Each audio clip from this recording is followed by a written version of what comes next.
par aizvadīto gadu un šo 2021. gadu. Latvijas konteksts, kāds komentārs.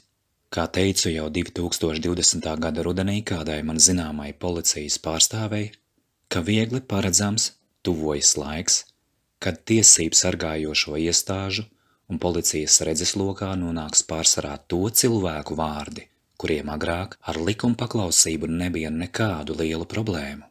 Teicu, ka šim aspektam vajadzētu radīt jautājumus, kas notiek ar tiesiskumu valstī un arī pasaulē, nevis kas notiek ar cilvēkiem, kas turpina dzīvot pēc godīgas un labākās sirdsapziņas.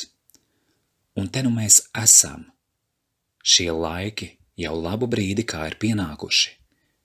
Ir noticis globāla un arī vietēja mēroga apvērsums, un beztiesiskums ieņēmis tiesiskuma vietu. Tas nav pārspīlēti sacīts. Tad ko šādā situācijā sargā likuma un burta kalpi?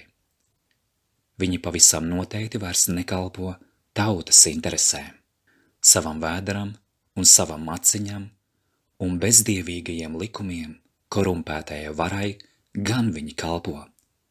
Bet ko daudzi sistēmu lojālie arvien neredz, tas ir tas, ka viņi ir kļuvuši par algotņiem pret savu tautu, pat pret pašu ģimenēm un tuviniekiem, būdami gatavi pildīt jebkādas pavēles sava pašlabuma vārdā. Vai no vēstures tā kā nevajadzētu vismaz mazliet pamācīties?